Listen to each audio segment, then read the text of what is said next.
সরকার শ্রম সংস্কার কমিশন করেছে এবং শ্রম সংস্কার কমিশন থেকে গুরুত্বপূর্ণ বেশ কিছু প্রস্তাবনা দেওয়া হয়েছিল। এর ভিতরে অন্যতম একটি হচ্ছে যে বাংলাদেশে যে শ্রমিক শ্রেণী কাজ করে সেই শ্রমিক শ্রেণীর কিন্তু কোনো আত্মপরিচয় নেই। অর্থাৎ আপনি একটি বাসে উঠবেন, বাসের হেল্পারকে কিংবা কন্ট্রাক্টর তার কিন্তু পরিচয় নাই। তিনি যখন মারা যান যে বাসের শ্রমিক মারা গেছে, এভাবেই হয়। অর্থাৎ এই রাষ্ট্রের একটা বৃহত্তর জনগোষ্ঠী তাকে পরিচয়হীন, নামহীন করে দেওয়া হয়। নামহীন, পরিচয়হীন করে দেওয়ার মাধ্যমে যেটি হয় যে সমাজ রাষ্ট্রে তার যে অধিকার, তার যে নাগরিক অধিকার, তার যে মানবিক অধিকার, সেই অধিকারকে এখানে অস্বীকার করা হয় এবং এই অধিকারকে এখান থেকে দূরে সরা দেওয়া হয়। ফলে শ্রম সংস্কার কমিশন থেকে প্রথম যে দাবি জানানো হয়েছিল, রাষ্ট্রের সকল শ্রমিকের একটি কেন্দ্রীয় ডাটাবেস করতে হবে। প্রত্যেক শ্রমিকের শ্রমের স্বীকৃতি এবং ন্যূনতম জাতীয় শ্রম মজুরি বোর্ড গঠন করতে হবে। আমরা দেখেছিলাম বিগত রাজনৈতিক দলগুলো আন্দোলন করেছিল, সরকার কিছু দাবি পূরণ করলো, সেটি পুরোপুরি দাবি হয়নি।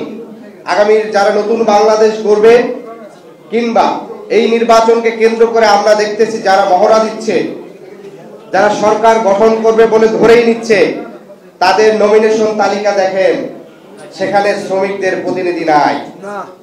দীর্ঘ 8 থেকে 10 বছর জাতীয়তাবাদী শ্রমিক দলের সভাপতি, সেক্রেটারি থেকে যারা সারা দেশে শ্রমিকদের সংগঠিত করেছে, সেই শ্রমিক দলের সভাপতির নাম মনোনয়নে নেই। তাহলে যারা এই ক্ষমতায় আসতে চায় কিংবা ক্ষমতায় এসে ধরেই নিয়েছে, আসন বন্টনের ইজারা নিয়ে নিয়েছে, তাদের আগামী দিনে সরকার গঠন করলে তারা শ্রমিকদের মর্যাদা কতটুকু থাকবে সে বিষয়টি স্পষ্ট। কারণ তার দলের যে শ্রমিক নেতা তাকেই তারা মূল্যায়ন করছে না, বাকি শ্রমিকরা তো অনেক পরের বিষয়। আমরা দেখেছি অভ্যুত্থানের পরে আমরা সরকারকে বলেছিলাম বাংলাদেশের যে ঘাটগুলো ইজারা হয় সেগুলো সরকারিভাবে পরিচালনা করে এই ঘাটে যারা কাজ করেন তাদের একটি আত্মপরিচয় দেওয়া, তাদের পরিচয়পত্র, তাদের নির্দিষ্ট পোশাক দেওয়া, তাদের নিরাপত্তা নিশ্চিত করা। আজকে যখন সদরঘাটের নাম আপনার মাথায় আসে, আপনার মাথায় একটা জিনিস আসে যে এরা চোর কিংবা হচ্ছে ছিনতাই করে। এর কারণ কি? অথচ এই লোকটি কিন্তু ঘাট পরিচালনা করছে, তার পরিচয় রাষ্ট্র দিচ্ছে না।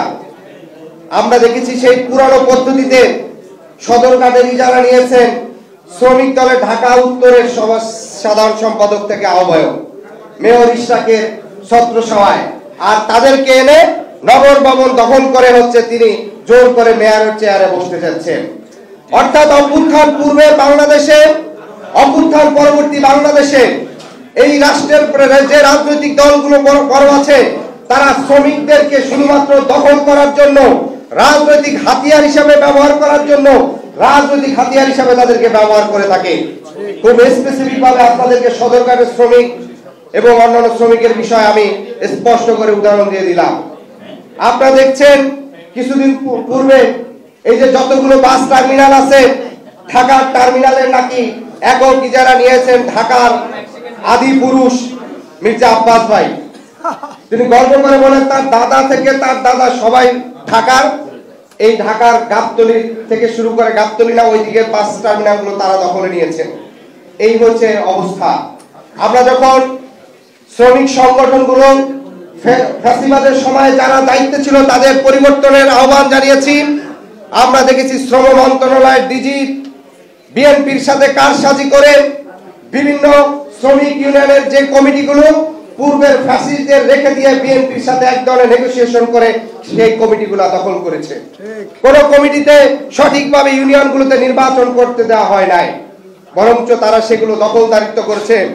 অতএব এই রাষ্ট্রে যদি শ্রমিকদের অধিকার প্রতিষ্ঠিত করতে হয়, তাহলে শ্রমিক, ছাত্র, শ্রমিক জনতা গড়ে তোলো একতা। আমরা যে স্লোগান দিয়েছি, সেই ছাত্র, শ্রমিক এবং জনতার মাঝে একটি ভ্রাতৃত্ব গড়ে তুলতে হবে। শ্রমিকদের নিয়ে আমাদের যে দৃষ্টিভঙ্গি, বিশ্ববিদ্যালয়ের শিক্ষার্থীদের যে দৃষ্টিভঙ্গি, ছোটবেলায় বেড়ে ওঠা যে শিশু একটা শ্রমিক সম্পর্কে যে দৃষ্টিভঙ্গি নিয়ে বেড়ে ওঠে, সেটার জন্য আমাদেরকে কাজ করতে হবে। বিশ্ববিদ্যালয়গুলোতে ছাত্র শ্রমিকদের মতবিনিময় সভা করে তাদেরকে দৃষ্টিভঙ্গি পরিবর্তন করতে হবে।